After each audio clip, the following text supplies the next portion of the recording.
Kayode Akomolafe is our guest this week. He's a legal practitioner with years of experience under his belt. He shares his thoughts on the involvement of Iran in the Shiite sect issue.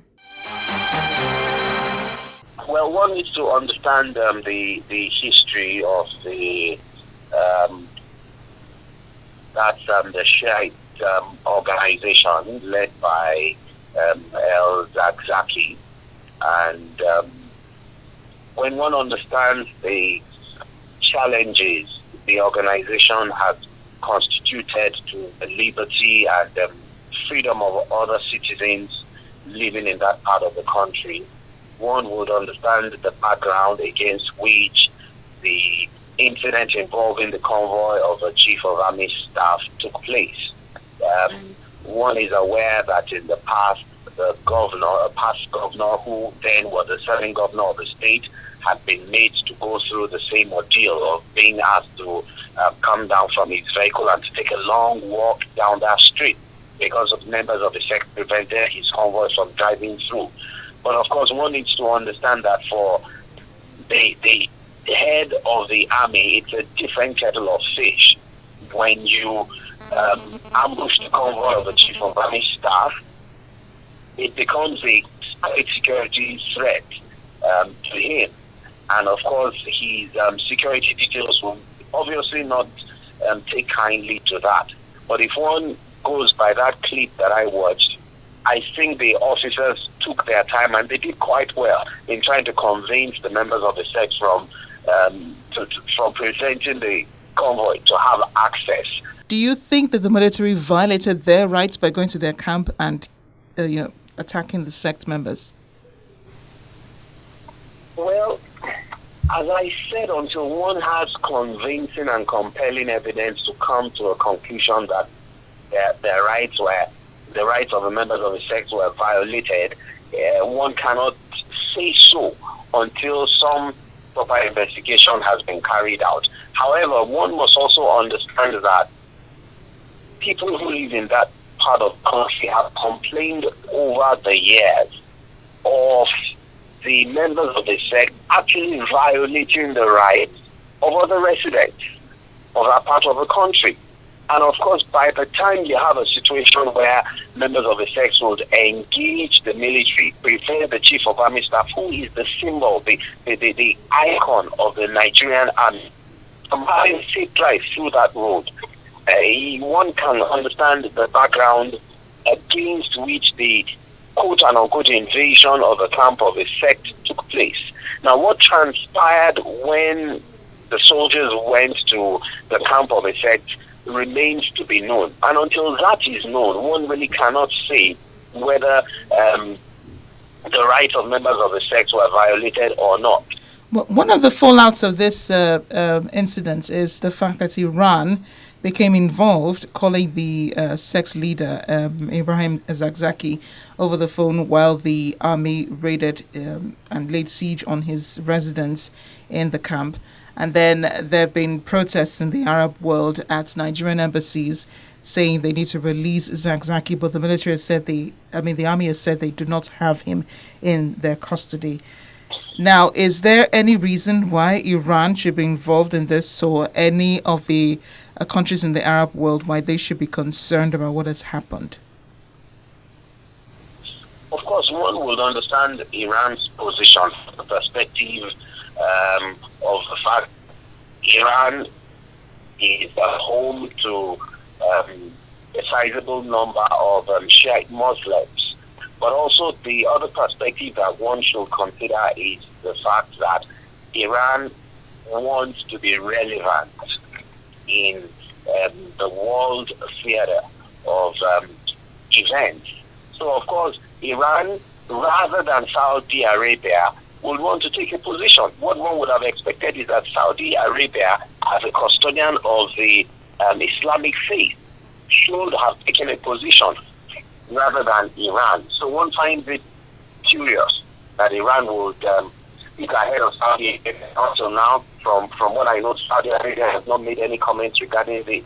But of course, for me personally, I see it as some interloper, so to say. because Nigeria is a sovereign state. This is a domestic matter which took place in Nigeria concerning Nigerians. No Iranian citizen was involved in the incident. So really, the basis for Iran to warn Nigeria or to summon Nigeria's High Commissioner becomes questionable. What is the basis for doing that? And it's important for the Nigerian government to speak up. Up till now, I'm not sure that the Nigerian government has taken a formal position on this, but the Nigerian government should do so. Thank you so much, Mr. Komolafe. Now, since we're reviewing major discussions this year, let's go back now into the year, say sometime in July, when President Muhammadu Buhari had his first meeting with U.S. President Barack Obama. Muhammadu Buhari had just been president for 2 months, and he explained his plans for moving Nigeria forward. How did your meeting go with President Obama, and were your expectations met? Well, I'm grateful that President Obama invited me. He clearly knows the problems in Nigeria about the insecurity in the country, the problem of the economy, unemployment, and the corruption in the country. And he made the undertaking that as we can produce the necessary documents that will give the legal backing to the recovery, once it's traced to the United States government will cooperate. I don't think I can get a better assurance than that. Mr. President, when you came into office, you said the coffers of the Nigerian kitty was empty. How do you intend to recoup monies siphoned out of the country? Because reports say about $150 billion have been siphoned out of the country within the last 10 years. Well, it's not busy. We have to trace it and get the documents, both for shipping of the illegal crude, its destinations, which accounts the payments were credited, and then identify the people responsible, both in the system, in Nigerian National Petroleum Corporation, and those that ordered it. That means the technocrats and the politicians that are responsible for this diversion. Well, you promised during your campaign that you're going to stamp out corruption. People say that corruption is endemic in the structures of the government. How do you plan to weed that out? Well, it's a very well-known case that there is no Ministry of Affairs title in Nigeria that you will go without financial and administrative instructions. Those who are conveniently ignored. So for people who refuse to be accountable, they will be held responsible. Morale of your military folks were a little down before you took power. You changed strategy, moving some folks to the north to fight the insurgency. How sure are you that your plan will succeed, especially when Boko Haram has stepped at attacks with suicide bombings now? We have changed the commanders. New set of troops have been trained. And the joint multinational joint task force, comprising of troops from Chad, Niger, Nigeria, Benin Republic, would be deployed in the theater of operation. So really, this is the practical and the realistic way the problem can be faced. So, Mr. President, how confident should Nigerians be with the change that you promised that you will deliver, especially when you are yet to name your cabinet? You've asked them for patience, but they're saying we want change now. You know your people more than I do.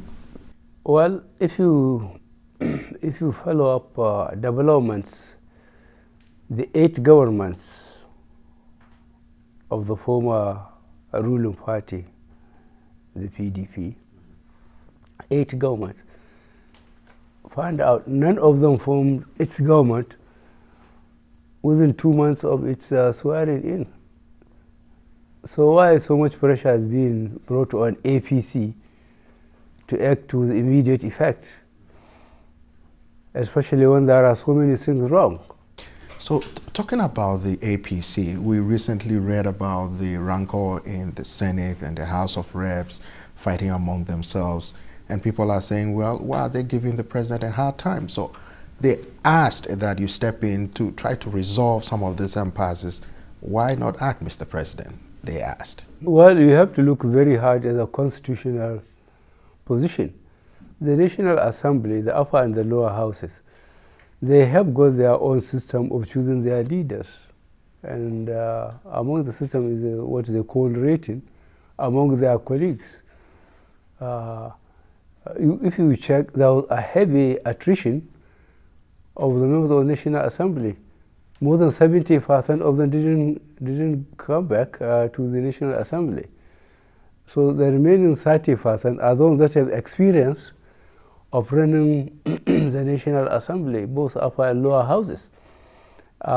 It's up to them,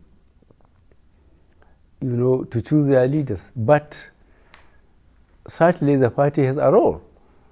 The party will firstly make sure that the accepted system of choosing leaders or getting rid of them is in line with the rules and regulation of the National Assembly itself. Mr. President, last but not the least, I will quote you. You said Nigeria must first put new rules of conduct and governance in place. How do you intend to implement that? We just draw a line, we continue, but wherever we uncover that public funds have been siphoned or crude has been stolen, we trace it through the movement of the ships, through the accounts the payments went through, and this cannot be done overnight. Thank you very much, Mr. President. Thank you very much.